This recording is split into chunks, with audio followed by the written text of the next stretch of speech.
네, 안녕하세요. 경자입니다. 자, 조금 전에 노타 청약이 끝났지만 다음 주도 연달아서 바로 청약을 시작합니다. 그래서 오늘은 10월 마지막 공모주이자 다음 주에 청약하는 이노테크에 대해서 청약 정보를 정리를 해보았고요. 구독자 여러분들과 함께 살펴보도록 하겠습니다. 이노테크는 다음 주 월요일과 화요일에 청약을 하고 환불금은 목요일에 돌려받거든요. 환불기간은 이틀인 청약입니다.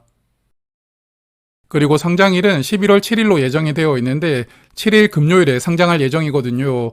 그래서 앞서 상장하는 노타의 흐름에 영향을 조금 받기는 하겠지만 그래도 단독 상장이니까요. 상장 일정도 무난하게 잡혀 있습니다. 자, 그리고 이 종목도 수요 예측 결과가 아주 좋게 나왔습니다. 2227개 기관이 참여를 했었고 의무 확약이 무려 56% 기관이 신청을 했더라고요. 오늘 청약이 끝난 노타와 거의 비슷하게 확약 신청이 들어왔는데 일단 이 종목도 조금 기대를 해볼 수 있는 조건을 가지고 있는 것도 이유가 되겠지만 아무래도 최근에 기관 투자자들이 확약을 조금 적극적으로 신청하는 트렌드로 바뀐 것이 아닌가 생각하거든요.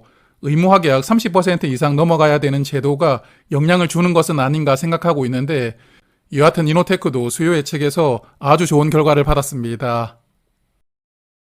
그리고 의무 확약은 수량 기준으로 56% 신청이 들어왔고 건수 기준으로는 57.9% 신청이 들어왔더라고요. 이번 종목도 건수 신청 비율이 약 2% 정도 더 많았는데 여하튼 최종 배정에서 확약이 조금 더 늘어나기를 기대를 해보도록 하고요.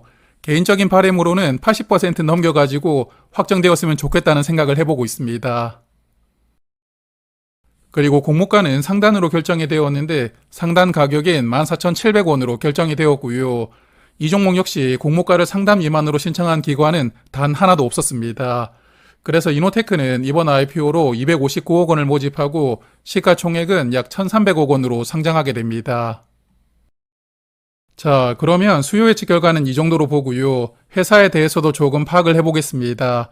증권신고서를 보니까 이번 종목은 크게 두 개 회사로 구분되더라고요. 먼저 검사 장비를 만드는 이노테크라는 회사가 있고 자회사로는 이테코리아라는 회사가 있던데 여기는 주로 수처리 약품을 유통하는 기업이라고 합니다.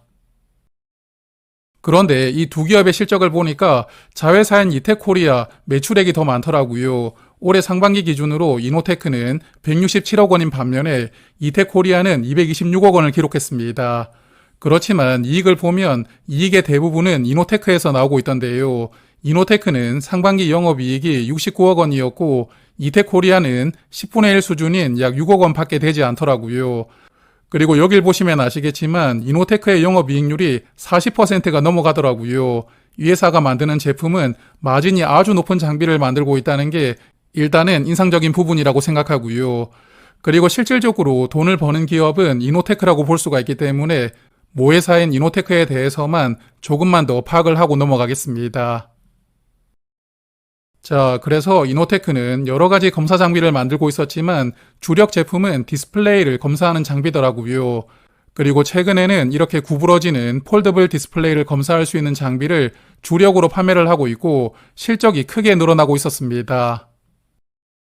그리고 이러한 장비의 대부분은 삼성그룹 계열사인 삼성 디스플레이 쪽으로 공급하고 있더라고요. 작년과 올해는 전체 매출의 90% 이상이 삼성 디스플레이에서 나오고 있었습니다. 그래서 삼성이라는 대기업에게 확실하게 인정받고 있다는 게 장점이긴 하지만 그래도 고객사가 너무 삼성 쪽으로만 쏠려 있으니까요. 삼성 쪽에서 매출이 조금만 부진하면 회사 전체가 어려워질 가능성도 있기 때문에 고객사를 조금 다변화해야 되는 숙제가 있는 기업이라고 생각되기도 합니다. 자, 그리고 앞서 실적을 살짝 말씀을 드렸지만 연결 기준으로 다시 한 번 더 체크를 해볼 텐데요. 일단 매출액을 보니까 매년 성장하고 있더라고요. 23년 대비 24년에는 약 100억 원 늘어났고 올해도 상반기까지 거의 400억 원 가까이 매출이 나왔으니까 올해도 전년보다 매출은 성장할 것이라고 예상됩니다. 그리고 무엇보다 긍정적인 부분은 이익인데요. 올해 상반기 이익이 벌써 작년을 넘어섰고 상반기 기준 영업이익률도 19%로 작년 대비 이익률은 10%가 개선이 되었습니다. 그래서 이노테크는 이익 측면으로 보면 아주 빠르게 성장하고 있는 기업입니다. 그리고 현재 실적을 잘 내고 있기 때문에 공모 가격도 정상적인 방법으로 선정을 했더라고요. 국내 상장되어 있는 종목 4개를 유사기업으로 선정을 했으니까 현 시점에서 밸류도 한번 체크를 하고 넘어가겠습니다. 오늘 오후의 주가를 기준으로 밸류를 계산을 해보았는데 유사기업들 간의 밸류 크게 차이가 나더라고요. ST는 PER이 35배 정도로 좋은 평가를 받고 있었고 프로이천도 약 25배 정도로 평가를 받고 있었습니다. 그렇지만 AP 시스템은 약 12배였고 비아트로는 PER이 6.5배로 아주 낮은 평가를 받고 있더라고요. 그래서 사실 유사기업들을 보았을 때 어느 정도가 적절한 밸류인지 파악하는 게 쉽지가 않고요. 그리고 이노테크는 PER 약 15배 수준으로 상장하게 되었는데 유사기업들만 보았을 때는 일단 이 업종의 적절 밸류가 어떤지 잘 모르겠더라고요. 그래도 PER이 15배 정도라면 개인적으로 고평가라고 생각하지는 않고요. 그리고 최근 1년간 순이익이 86억 원이었는데 사실 올해 상반기에만 68억 원이 나왔거든요. 올해 순이익은 86억 원보다는 더 많을 것이라고 예상됩니다. 그러므로 향후 실적까지 고려했을 때는 이노테크의 공모가는 나름 합리적인 수준으로 잘 책정이 되었다고 생각하고요. 수요 예측 결과도 아주 좋았기 때문에 상장일에 좋은 시세를 기대를 해볼 수가 있겠지만 밸류 측면으로도 조금 기대를 해볼 수가 있는 그러한 조건이라고 생각합니다. 자, 그러면 이제 마지막으로는 청약 정보입니다. 이노테크는 이번 IPO에서 176만 주를 모집하는데 우리 사주조합에 배정한 수량은 없었고요. 일반 투자자에게는 44만 주가 배정이 되어 있습니다. 그리고 주관사가 KB증권인데 일반 고객은 14,000주까지 청약할 수가 있고요. 증거금은 약 1억 원이 필요하고 그리고 최소 10주부터 신청할 수가 있으니까 균등 청약만 하시려는 분들은 증거금이 73,500원 있으면 되고요. KB증권은 청약 수수료가 1,500원입니다. 그리고 상장일에는 214만 주가 유통될 수가 있고요. 전체 주식의 약 24% 정도 물량인데 최종 배정에서 의무 확약이 조금 더 늘어날 테니까 이 종목 또한 유통 물량 조건이 좋고요. 그리고 유통 금액도 300억 원 정도로 부담스럽지 않은 수준입니다. 그리고 상장일에 매도할 수 있는 기존 주주가 112만 주를 보유하고 있더라고요. 그래서 상장일에는 공모주주와 기존 주주가 거의 비슷한 물량을 보유하게 될 것 같습니다. 그래서 기존 주주에 대해서 조금 살펴보면 이 종목도 재무적 투자자가 물량을 대부분 가지고 있더라고요. 재무적 투자자는 99만 주, 개인 주주는 13만 주만 보유하고 있으니까 기존 주주의 대부분은 재무적 투자자로 구성이 되어 있습니다. 그리고 증권신고서를 보니까 주관사인 KB증권이 이 종목에 일찍 투자를 시작했더라고요. 21년에는 주당 2,500원에 취득을 했으니까 이 당시에 취득한 물량은 거의 공모가 대비 80% 정도 낮은 가격으로 아주 싸게 취득을 했습니다. 그리고 2년 뒤인 2023년에 회사가 마지막으로 투자를 받았었는데 이 당시에는 주당 약 6,900원으로 투자를 받았더라고요. 그래서 재무적 투자자 중에서 자기들끼리 매매를 했던 경우를 제외하면 아마도 6,900원이 가장 높은 가격이라고 볼 수가 있고요. 이 당시에 취득했던 주주들의 경우에도 공모가 대비하면 거의 절반 가격으로 취득을 했기 때문에 상장일에 기존 주주가 보유한 물량은 적극적으로 나올 수가 있는 환경입니다. 그러므로 기존 주주가 취득한 가격이 조금 낮다는 게 애매한 부분이긴 하지만 그래도 수요 예측이 양호하게 나왔고요.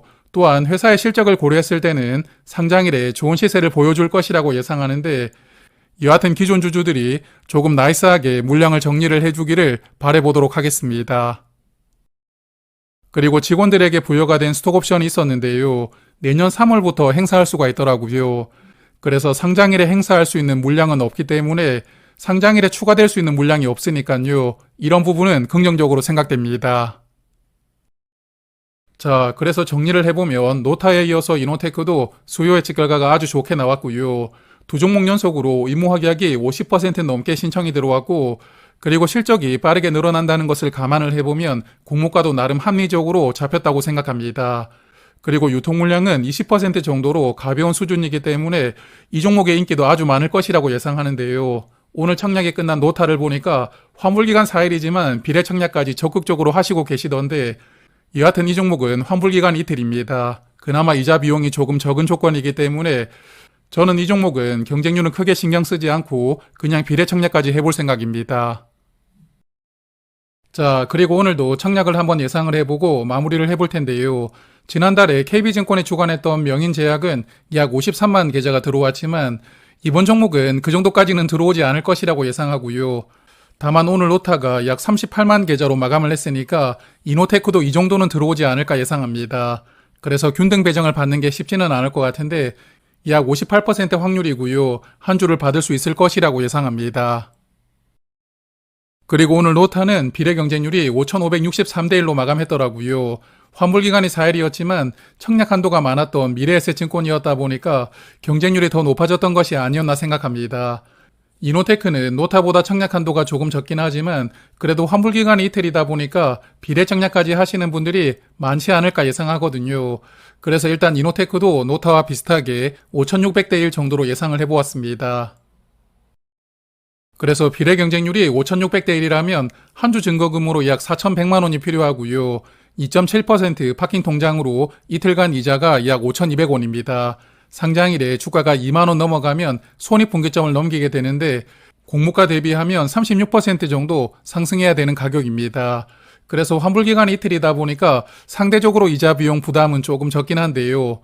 여하튼 월요일에 1일차 청약이 마감되면 다시 한 번 더 예상을 해보도록 하겠습니다. 자, 그러면 이제 주말이 다가왔으니까 이번 주말도 편안하시고요. 또 건강하게 주말 잘 보내시길 바라겠고, 저는 월요일 저녁에 다시 인사를 드리도록 하겠습니다. 고맙습니다.